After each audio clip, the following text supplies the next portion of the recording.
প্ৰতিটো যাত্ৰা হেনো অপেক্ষাৰ পৰাই আৰম্ভ হয়, অপেক্ষাৰ অন্ত পৰিলেই যাত্ৰাৰ আৰম্ভণি হয়।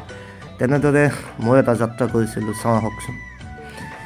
এয়া গৈ আছোঁ প্ৰকৃতিৰ ৰম্যভূমি, আমাৰ সকলোৰে পৰিচিত অৰুণাচল প্ৰদেশ।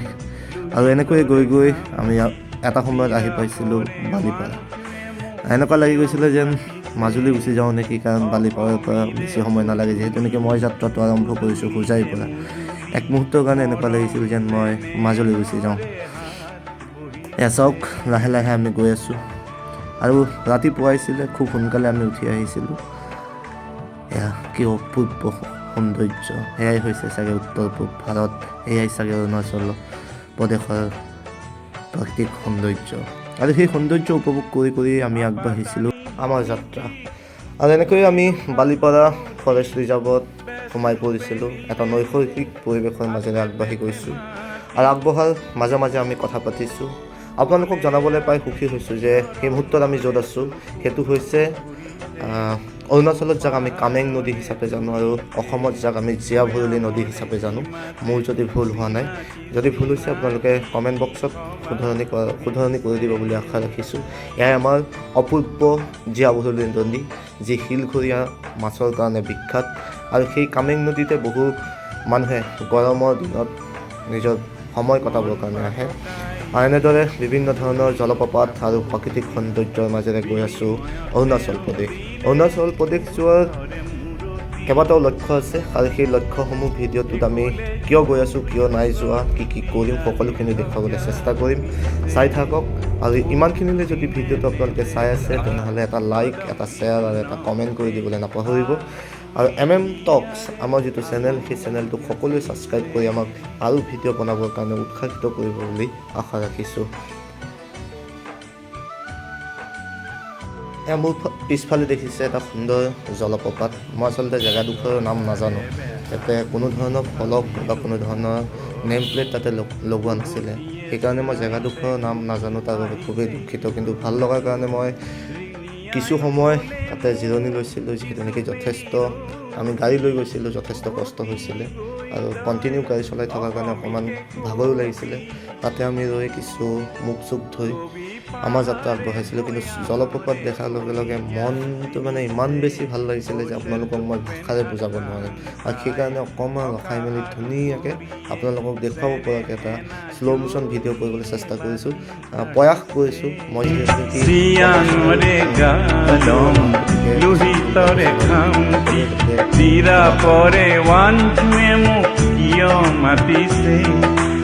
অসমীৰে পদূলি উদুলি যে মুদুলি, মৰম চেনেহৰে হাত বহিছে। যেতিয়া বাৰে বাৰে একা বেকা ৰাস্তাটোৰ মাজেৰে গাড়ী চলাই গৈ আছিলোঁ, তেতিয়া বাৰে বাৰে সেই 1962 চনত মৃত্যুবৰণ কৰা মানুহখিনি কৰিছিলোঁ, আমাৰ বীৰ শ্বহীদসকলৰ কথা মনত পৰিছিল। তাৰ সমান্তৰালকৈ মনত পৰিছিল সেই ৰাস্তাটো নিৰ্মাণ কৰাৰ আগত থকা কাহিনীসমূহ, যি কাহিনী লিপিবদ্ধ হৈ আছে আমাৰ মৌনউঠ মুখৰ হৃদয় নামৰ উপন্যাসত লিপিবদ্ধ হৈ আছে। খুব ধুনীয়া কাহিনী এটাৰে সেই ৰাস্তা বনোৱাৰ ইতিহাস লিপিবদ্ধ কৰিবলৈ চেষ্টা কৰা হৈছে। আৰু ডাৱৰৰ আঁৰে আঁৰে যেতিয়া গৈ আছিলোঁ, যেন সকলো ভাগৰ, সকলো টেনশ্যন, সকলো চিন্তা পাহৰি গৈছিলোঁ, কেৱল সৌন্দৰ্য উপভোগ কৰিছিলোঁ। প্ৰকৃতিৰ সেই ৰম্যভূমিৰ সৌন্দৰ্যসমূহ উপভোগ কৰিবলৈ চেষ্টা কৰিছিলোঁ।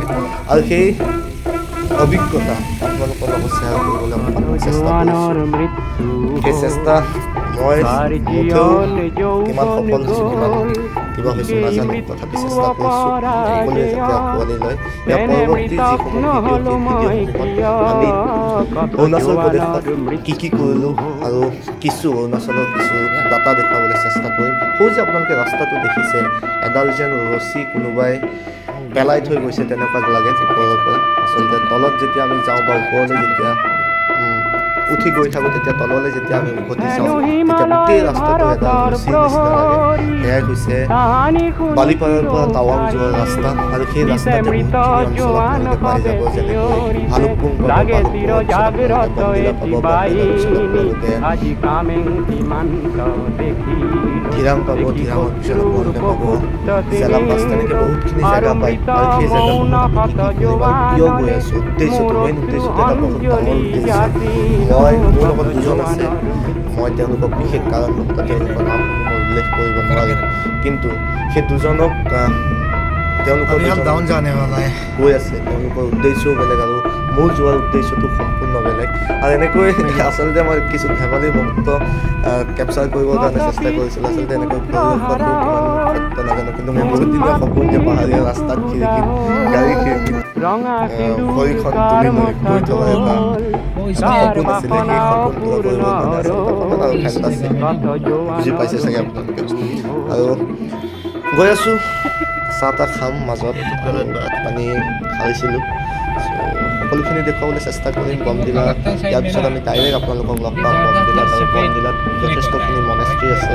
বমদিলা যিটো বিখ্যাত মনেষ্ট্ৰী, যিহেতু নেকি আমি জানোৱেই যে ৱেষ্ট যিটো কামেং, সেই ৱেষ্ট কামেঙত যথেষ্ট সংখ্যক বৌদ্ধ ধৰ্মাৱলম্বী লোকসকলে বসবাস কৰে, আৰু তাত যথেষ্টখিনি বুদ্ধিষ্ট মনেষ্ট্ৰী আছে। সেই মনেষ্ট্ৰী বা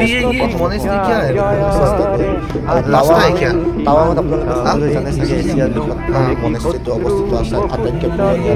তাৰ লগতে আছে আপোনালোকৰ শিখ যিজন 6 নম্বৰ দালাই লামাৰ জন্মস্থান, সেই টাৱাঙতে অৱস্থিত। গতিকে টাৱাঙক বুদ্ধিষ্ট লোকসকলে যথেষ্ট পবিত্ৰ ঠাই হিচাপে গণ্য কৰে। যেনেকৈ আমি হিন্দু ধৰ্মাৱলম্বীসকলে কাশী বৃন্দাবন বা মুছলমান ধৰ্মাৱলম্বীসকলে মক্কা পবিত্ৰ স্থান হিচাপে গণ্য কৰে, ঠিক তেনেকৈ বৌদ্ধ ধৰ্মাৱলম্বী লোকসকলেও টাৱাঙক যথেষ্ট পবিত্ৰ স্থান হিচাপে গণ্য কৰে। আৰু ইয়াত অকল বৌদ্ধিষ্ট মনেষ্ট্ৰী আছে তেনেকুৱা নহয়, হিন্দু ধৰ্মৰো বহুতখিনি দুৰ্গা দেৱী মন্দিৰ আছে বা আন আন শিৱ মন্দিৰসমূহ দেখিবলৈ পোৱা যায় ৰাস্তাত যেতিয়া গৈ থকা হয়। আৰু সেই সেউজীয়াসমূহৰ মাজতে আচলতে সেইসকল মানুহৰ জীয়া ইতিহাস লিপিবদ্ধ হৈ আছে, যিসকল মানুহৰ আমি কিছু কথা কিছু তথ্য জানিবৰ কাৰণে আগবাঢ়ি গৈ আছোঁ।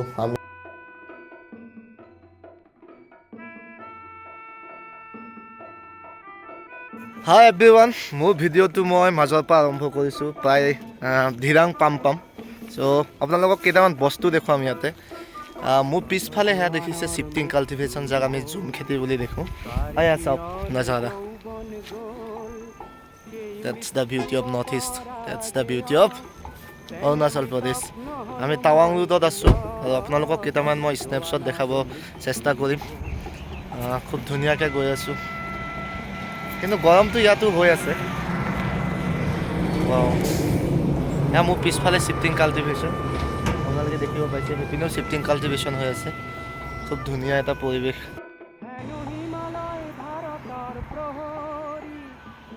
এয়া চব শিফটিং কাল্টিভেশ্যন, আৰু সেয়া হৈছে পিছফালে আপোনালোকে দেখিবলৈ পাইছে। ওপৰলৈ উঠিবলৈ হ'লে এনেকৈ তলত আপোনালোকে ৰাস্তাটো দেখিছে, পাক খাই আহি সোঁফালে এনেকৈ ঘূৰি এনেকৈ আহি ওপৰলৈ আকৌ এনেকৈ এই ৰাস্তাইদি উঠি আহিব পাৰি। আকৌ একেটা টাৰ্ণ আপুনি ল'ব লাগিব, আগফালে দেখিছে চাগে। এয়াই হৈছে মনোৰম টাৱাং, মনোৰম অৰুণাচল। আকৌ ছুইজাৰলেণ্ড বিচাৰি যাব লাগে, নৰ্থ ইষ্টতে ইমান আছে।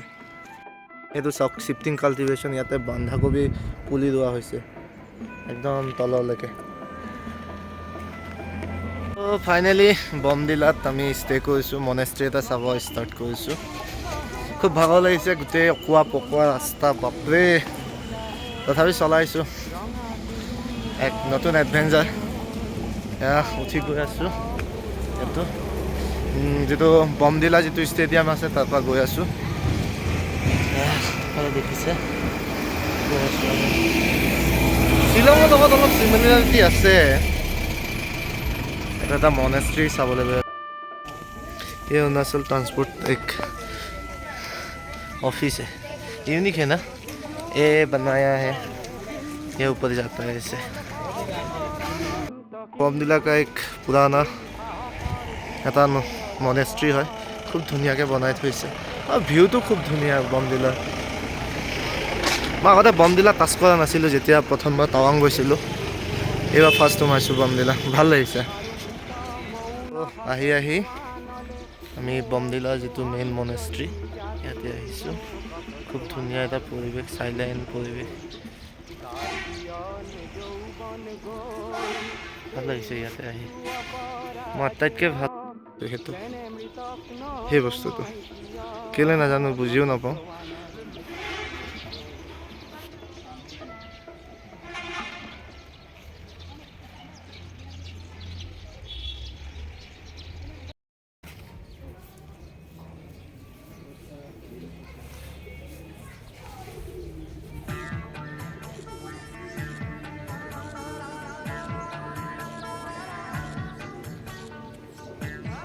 এই আপোনালোকে দেখিছে মূৰ্তিসমূহত, সেই মূৰ্তিসমূহত আচলতে বুদ্ধৰ পৰা যিবিলাক বাণী, সেই বাণীসমূহ শুনি থকা ইয়াতে প্ৰতীকী হিচাপে স্থাপন কৰা হৈছে। আৰু সেই মনেষ্ট্ৰিটোৰ যিটো বুদ্ধ পাৰ্ক, সেই মনেষ্ট্ৰিটোৰ দেৱালসমূহত এনেকৈ বিভিন্ন জাতক আৰু ত্ৰিপিটকৰ কাহিনীসমূহ কি কৰি থোৱা আছে, অংকিত কৰি ৰখা হৈছে। সেই প্ৰত্যেকটো চিত্ৰই আচলতে একো একোটা কাহিনী উপস্থাপন কৰে। আৰু সেই কাহিনীসমূহৰ অৰ্থ কেতিয়াবা আপোনালোকক দীঘলীয়াকৈ ক'বলৈ চেষ্টা কৰিম। ইয়াত বিভিন্ন ধৰণৰ লোককথা আচলতে জড়িত হৈ আছে। ইয়াত খুব ধুনীয়া এটা, আপোনালোকে দেখিছে চাগে, তেওঁলোকে নিজৰ মনেষ্ট্ৰিসমূহ খুব ধুনীয়াকৈ ৰাখে আৰু খুব পৰিপাটিকৈ ৰাখে। খুব ধুনীয়া এটা পৰিৱেশ। আৰু সেই পৰিৱেশৰ মাজতে এয়া দেখিবলৈ পাইছে বমদিলাৰ এটা নৈসৰ্গিক পৰিৱেশ। আৰু সেই নৈসৰ্গিক পৰিৱেশৰ মাজতে আমিও অকণমান ডুব গৈছিলোঁ। চাওক, আপোনালোকক দেখুৱাবলৈ চেষ্টা কৰিছোঁ। আৰু সেই বস্তুটোৰ নামটো মই সেই চকৰিকেইটাৰ নামকেইটা নাজানো, কিন্তু প্ৰত্যেকতে 8টাকৈ থাকে নেকি। তেওঁলোকে 8 নম্বৰ যিটো সংখ্যা, 108 নম্বৰ সংখ্যাত খুব পবিত্ৰ সংখ্যা হিচাপে তেওঁলোকৰ মতে, মই গুগলত যেতিয়া পঢ়িছিলোঁ তেতিয়া সেই পৃথিৱীত আচলতে 108টা বিভিন্ন ধৰণৰ বদ অভ্যাস বা বিভিন্ন ধৰণৰ মানুহৰ নৈতিক চৰিত্ৰক অপকাৰ কৰিব পৰা 108টা অভ্যাস আছে বুলি তেওঁলোকে বিশ্বাস কৰে। আৰু সেই বিশ্বাসৰ ফলশ্ৰুতিতে আচলতে তেওঁলোকে 108 নম্বৰ যিটো সংখ্যা, সেই যিটো বদ অভ্যাস, সেই বদ অভ্যাসৰ পৰা নিজক মুক্তি লাভ কৰি নিৰ্বাণ প্ৰাপ্তিৰ কাৰণে তেওঁলোকে আচলতে বৌদ্ধ ধৰ্ম গ্ৰহণ কৰে বুলি তেওঁলোকে ক'ব বিচাৰে বা তেওঁলোকে বিশ্বাস কৰে। আৰু সেই বিশ্বাসৰ মূলতে হৈছে তেওঁলোকৰ যিসমূহ বাণী, ধৰ্মৰ যিবিলাক ত্ৰিপিটকৰ যিসমূহ বাণী, সেই ত্ৰিপিটকৰ বাণীসমূহ তেওঁলোকে আখৰে আখৰে পালন কৰিবলৈ চেষ্টা কৰে। কিন্তু যদিও হিনজান আৰু মহাযান আপোনালোকে গমেই পায়, বৌদ্ধ ধৰ্মত 2টা আছে, হিনজান আৰু মহাযান। কিন্তু আমাৰ যিটো ৱেষ্ট কামেং বা পশ্চিম কামেং জিলাত বেছি সংখ্যক যিসকল বৌদ্ধ, তেওঁলোক মহাযান পন্থাৰ পৰা কি কৰে, তেওঁলোক মহাযান বুলি নিজকে চিনাকি দিয়ে। গতিকে তেওঁলোকৰ পৰম্পৰাসমূহত কিছু পুৰণি পৰম্পৰা দেখিবলৈ পোৱা যায়। চ' আজিৰ খণ্ডটো ইমানতে এৰিছোঁ। সকলোৱে ভিডিঅ'টো ভাল পালে লাইক কৰিব, শ্বেয়াৰ কৰিব, চেনেলটোক ছাবস্ক্ৰাইব কৰিবলৈ নাপাহৰিব। ধন্যবাদ। তোমাৰ কথা সুধিছে